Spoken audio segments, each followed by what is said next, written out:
Hi guys, welcome back. This is my 4th episode of the Star Citizen's New Player's Guide. Hope you've enjoyed the first 3 if you've seen them. This episode's going to be covering mining, and the different kinds of ways you can do that in this game. Specifically, this episode's going to cover mining with the ROC, mining with the Prospector, and mining with a mole in a full crew.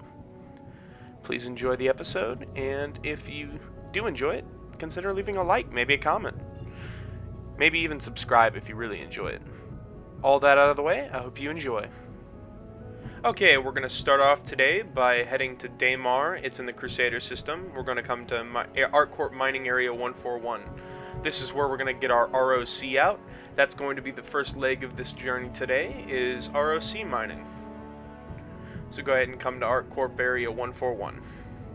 It's important to note that the ROC can be used to mine with its base setup, the mining head that comes on it, and all the equipment that comes on it, whereas the Prospector and the Mole both have to be equipped with Helix to do the best they can. And each one of those Helix is 100 grand. Okay, we're getting close now. You can fit an ROC in many vehicles, the first of which I'm going to discuss is the Freelancer. The Freelancer, right now you actually have one for free if you own the game, so you can use that to transport your ROC around if you buy it. The vehicle you see me in today, and the vehicle I use mostly, is the Phoenix, the Constellation Phoenix. I would not recommend it, as it is just barely tall enough to fit the ROC in, and that can lead to some glitches, unfortunately. As you can see here, it would appear Daymar has swallowed my ROC in this instance. This has only happened to me once. Just remember, the vehicles, when you're transporting this ROC, the better vehicles are going to be the ones with the ramps, not the lifts like my Connie has. So your Freelancer, which has a ramp, is actually one of the best vehicles you can use. Okay, I'm now going to show you how to put your ROC inside of your Freelancer. Once you get here, you're going to have to come over to this terminal to get it out.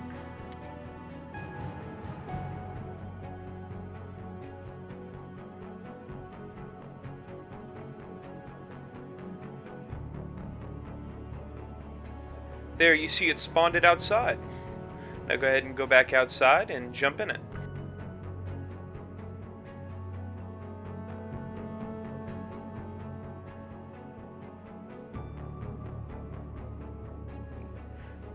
Okay, you can enter it by holding F on the front door and clicking enter driver's seat. And if you hold F and look around, you'll see that the engines are on the left in the middle, the door controls are on the top left, the exit seat button is on the top right, and the power on button is on the bottom right.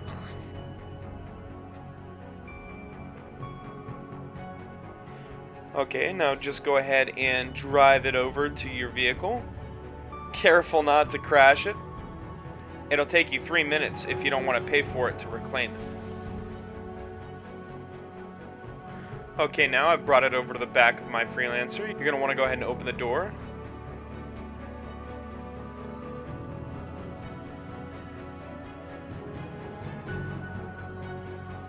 And now just drive it up into the back. Oh, you see here, my laser is pointing up. How you fix that is by hitting M and clicking it a second time to put it back down. You gotta make sure you fix that before you go into a vehicle. And if you see it like that inside of your vehicle, you're gonna wanna hop in and fix it. That's how you fix that glitch if it's happening. Sometimes having your laser facing up like that can cause your ROC to freak out. Now, I'm gonna hop out and show you how much room we have on each side. Look how close that is. Before you get out, you want to always make sure you turn off the engine in these ROCs. If you leave the engine on, it can freak out in the back of your vehicle. See right here, you can click it to turn it off. Okay, and now we can't get past it to close the door, so we're going to have to go up front to close the door. We're going to have to open it the same way too, if we want to use the Freelancer.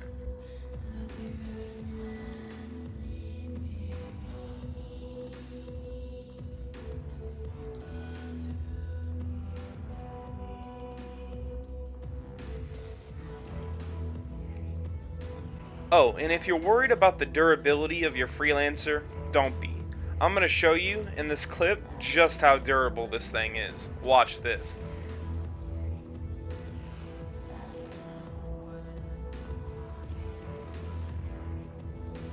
Boing! Bounce right off.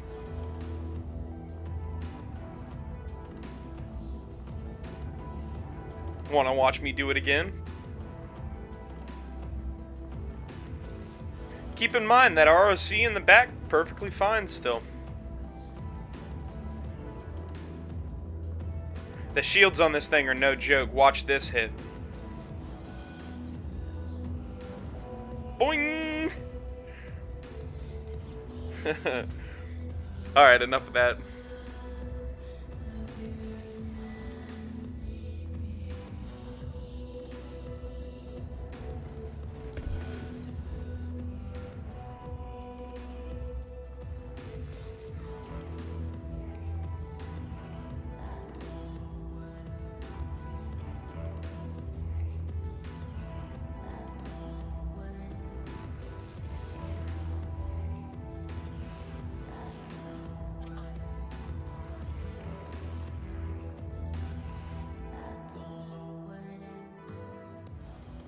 Okay, now we're going to go ahead and close our ramp here, but before it finishes closing, we want to make sure to close the door on the Great Cat, just in case. As you can see, it just barely has the clearance to fit, like I said. Again, I would recommend the Carrick or Freelancer Max for this, but the Freelancer MISC that you have for free works great, and the Carrick's really expensive, so I could see why people wouldn't want to use it. Okay, I'm going to go jump in the pilot seat, and we're going to find us some Hadanite to mine.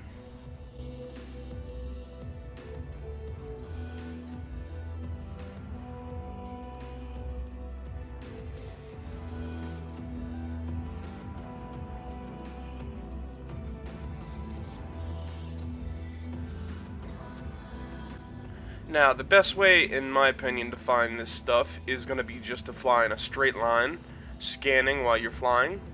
The Hadanite will show up as smaller scan boxes than the normal mineable rocks. Here you can see I've found some. Only 2 rocks of it, but this is still going to make us almost 22 grand.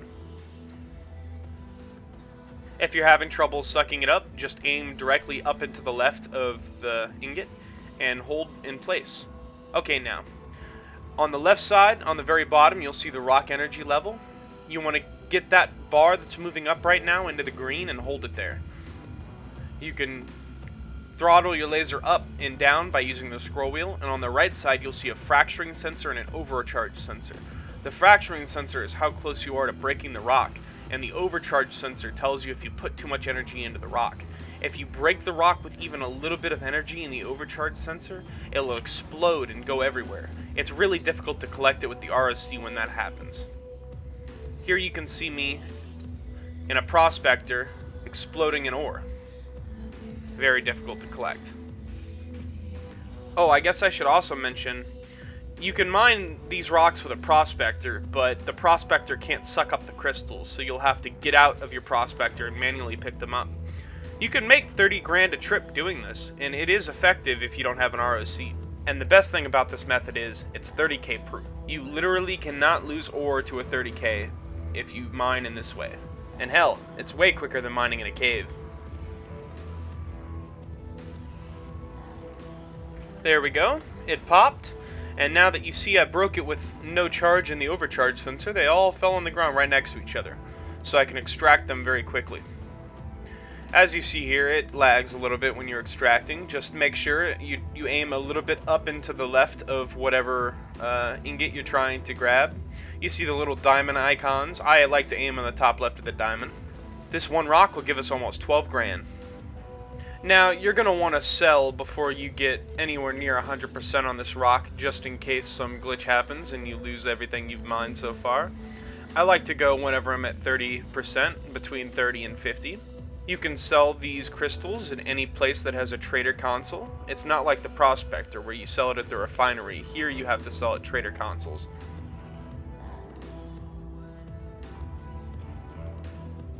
As you can see, the rock doesn't show up in the refinery console. I need to go to the trader console to sell my stuff out of it.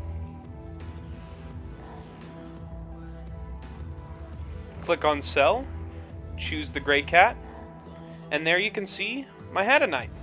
Ready for sale, 60 grand. This was on around a 30% full hull, and that's decent money if you ask me.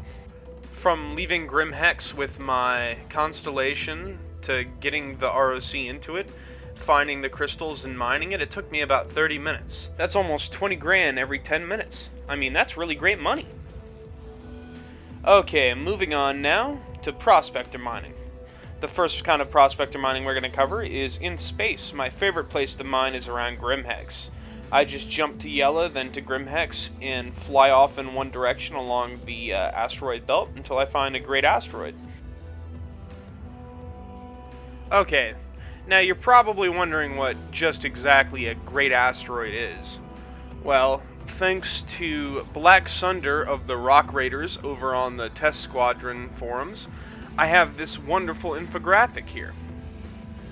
As you can see, at the top we have Quantanium, Bexolite, Boris, Terranite, Laranite, and Agresium.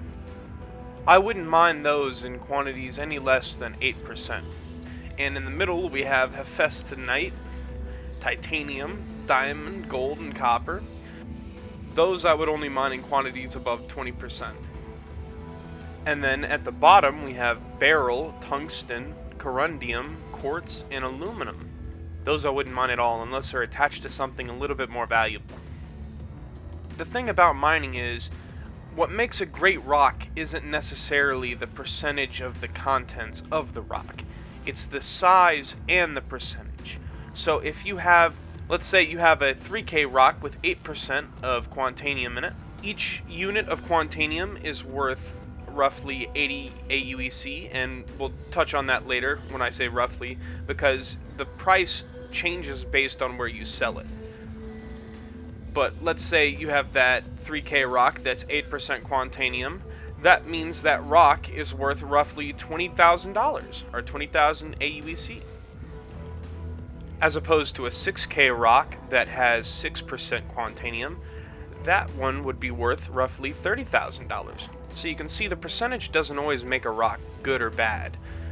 What really matters is how big the rock is and the percentage relative to that. Okay, now here you can see I've broken this rock apart, and now I'm scanning through the pieces that have popped off of it. You see, all of these pieces right now have golden outlines. That means they need to be broken down a little bit more before I can suck them up. You want to scan through these and find out which ones have what you're looking for. In this case, it's Quantanium. And just like I said before, it's the mass and the percentage that make the value of the rock. You can see here I'm at 62% of my cargo capacity, so I have to pick and choose which ones of these I want.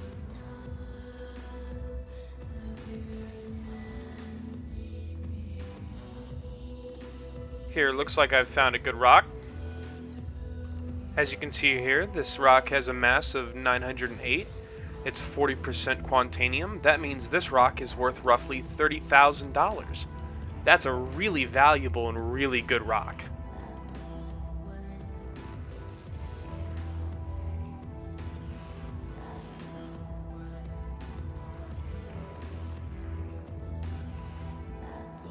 Okay, you can see now some of these pieces have purple outlines. That means they're small enough to be sucked up in my extractor. Although, since I'm really low on storage space, I'm going to pick and choose which is the best out of all of these to choose and grab first. And if you're wondering what the value of each of the ores that you can mine is, I have a certain somebody to thank for this one. This one is SA Got3 on the Star Citizen Reddit. He's compiled this list here for you that shows you the value of each ore. Unfortunately, Quantanium isn't on this list, but Quantanium is worth roughly 80 AUEC a unit. But here you can see Bexolite is worth 40, Terranite is worth 32, Boris is worth 32, Laranite is worth 30, Agresium is worth 26, Hephaestonite is worth 14, Titanium is worth 9, diamond is worth 7, gold is worth 6, copper is worth 5, beryls worth 4, tungsten's 4, and corundum is roughly 3, and quartz is almost 1.5. Wow, that one sucks. And aluminum at the very bottom at 1.2.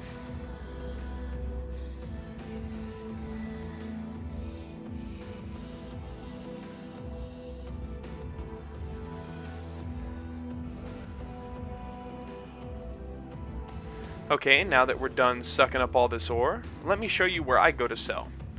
I go to Grimhex, but you want to be careful going to Grimhex. If there are people there, they might kill you. And you wouldn't want to lose your 30k rock you just mined. So always, when you're fast traveling to Grimhex and you're trying to sell there, always make sure when you're on approach that you have your quantum destination set to Port Alazar or somewhere else, so you can quantum jump out if you need to. I usually jump in and get close enough to Grimhex to see if there's anyone in the Gladius or any other kind of PvPing spaceship. And if there isn't, I go to sell. If there is, I don't risk it, and I always jump to Port Alazar. Port Alazar is usually safer, but they buy the ore for a little bit less too.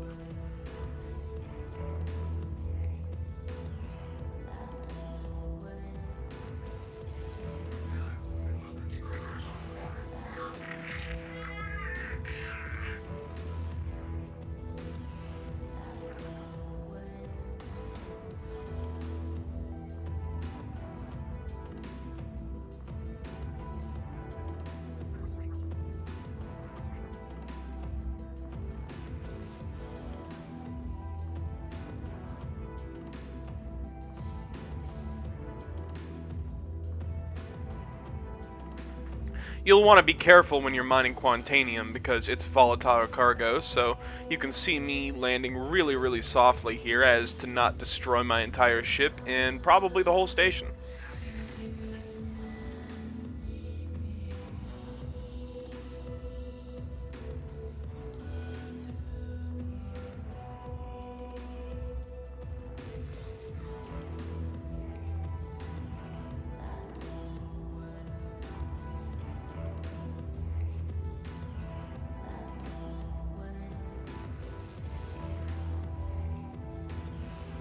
Okay, once we get to the admin office, we're going to want to find the refinery console, and then select our prospector. And here you can see that Quantanium we mined is worth roughly 43,000. Makes up almost half of all of my entire haul that time. Man, it's a really good haul. 90 grand. Gotta love these when you get 90 grand. Okay, we're now going to go over mole mining. And mole mining is a lot like mining with a prospector, the only difference being your ship is larger, so you have more overhead in the form of refueling and damage if you take it. And also you can hold a lot more. But also another negative to mining with a mole is you probably will have to split the money more than one way. When mining with a mole, to be really effective, you need at least 4 people, preferably 5 people. The 5th running scans and finding the rocks in front of you. Okay, here you can see me mole mining with my organization, or org.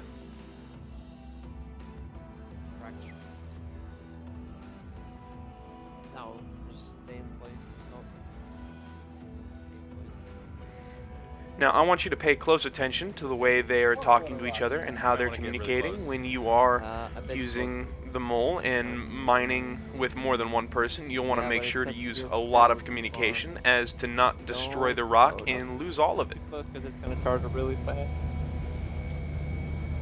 Yeah. Yeah.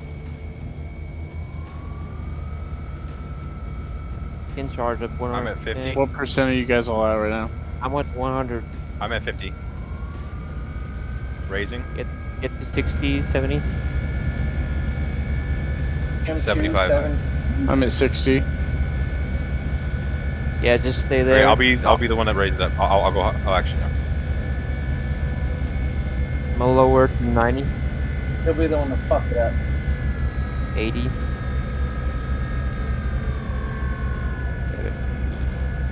75, 70. Nice. Let's see. That's nerd. The piece in Vexilite, front has 18%. Vexilite. 18%, that's a lot. Yeah. So when you're mining with a mole with other people, you want to make sure to communicate really well what percentage you're at, and also you'll want to have 2 people to be what I call the holders, and 1 person to be the active person.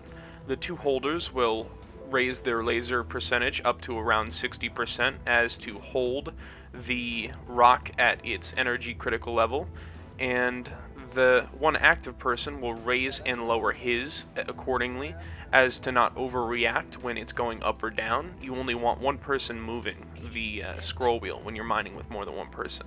Otherwise, it can go up really quick or down really quick. Now, since I was mining with my org, I don't have any video footage of me selling the ore, but the total ore that we had on this roughly 20-minute trip was $120,000. And that is a lot of money, but the thing is, when you're mining with other people, it's got to be split. So this money was ended up split 4 ways, so each of us got roughly $35,000. And that's not bad for 15 minutes, but you gotta remember, if you were doing it with 1, maybe 2 people, you'd get a lot more per person. Oh, and in case I didn't mention it earlier, the best place to mine hands down is Daymar in the Crusader system. It has the best mineable ore pockets for the rock. It has the most ore to mine with prospectors and moles, and it's honestly pretty safe. But with all that said, I think this is going to be the end of the video, and that was your little treat for making it to the end. I hope you enjoyed this video so far, and maybe subscribe or like this video if you enjoyed it. If you haven't already seen it, this is my 4th episode of my New Player's Guide for Star Citizen. If you haven't seen those episodes, please go watch them. I'm sure you'll enjoy them too. With all that said, I've been Ryan. This has been Star Citizen's New Player's Guide, Episode 4, and I hope you've enjoyed it.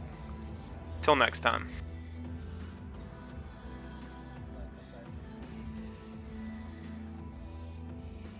Oh, and sorry about the stripper music. It's just a song that plays in New Babbage, and I kind of liked it, so there you go. See you next time.